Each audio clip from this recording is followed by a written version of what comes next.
Romance, as it is traditionally understood, is often built on compensation. Two people meet not as whole beings, but as fractured ones, each unconsciously seeking in the other what they believe they lack in themselves. They agree, quietly, often unknowingly, on a shared facade: who they think they are, who they want to be seen as, and who they hope the other will help them become. This agreement can feel like love, even profound love, but it is fragile because it rests on illusion. There is always more beneath the surface than either person is prepared to meet. When awakening begins, this structure starts to collapse. A person who becomes more whole no longer seeks fulfillment through another. That alone radically alters the romantic equation. Most romantic bonds depend on mutual lack, mutual reinforcement, and the subtle promise that you will complete me and I will complete you. When that promise disappears, so does the familiar shape of romance.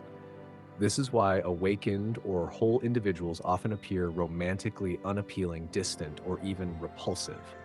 Not because they lack love, but because they no longer participate in compensatory dynamics. They do not mirror fantasies back. They do not need another person to stabilize their sense of self. And to someone who is still seeking completion, that absence of need can feel like rejection, coldness, or emotional unavailability. Two whole people, if they meet, do not fulfill each other in the conventional sense. Fulfillment implies a gap being filled, a deficiency being remedied. Wholeness leaves no such gap. Instead, what emerges is something quieter and harder to name: sharing rather than grasping, play rather than dependency, mutual witnessing rather than mutual repair. This kind of connection lacks the drama and urgency most people have been taught to equate with love, which is why it is so rarely recognized as romantic at all. This realization can easily slide into nihilism. If love no longer promises completion, if romance no longer serves as a solution to loneliness or identity, it can begin to feel as though nothing is left. I've had to consciously resist that conclusion.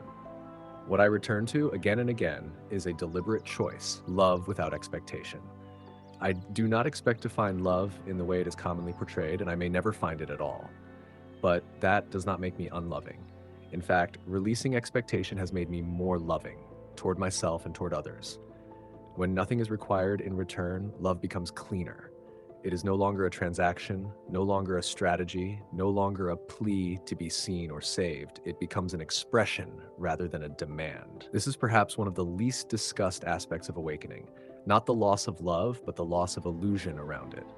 What remains is quieter, less consumable, less romantic in the traditional sense, but also more honest.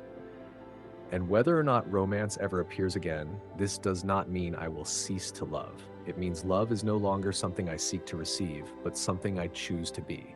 That choice did not erase desire. The longing to belong to another remained intact, human, persistent, and unresolved.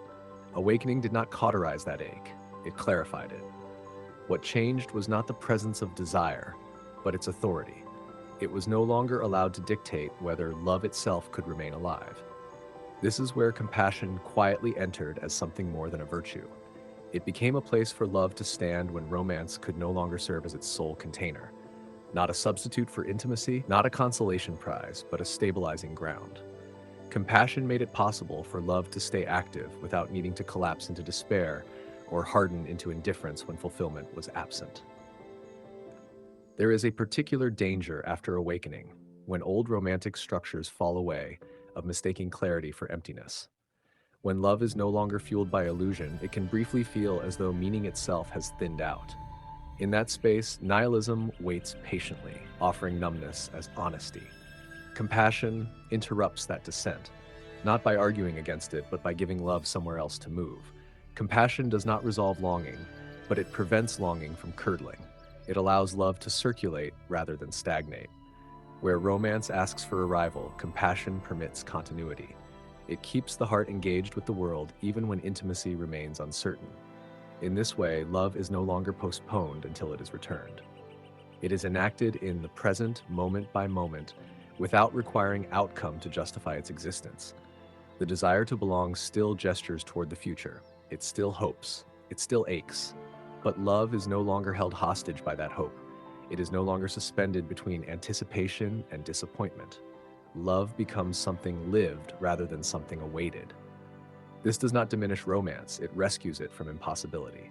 Intimacy is no longer asked to complete what is already whole, nor to bear the entire burden of meaning. If it appears, it will be met freely. And if it does not, love does not retract. It continues as compassion, as attentiveness, as a willingness to remain open even when certainty is unavailable. This is how love survives awakening. Not by denying desire, but by refusing to let desire decide whether love is allowed to exist. What remains is not resignation, but orientation, love no longer seeking itself elsewhere, but standing as itself, choosing, again and again, to be.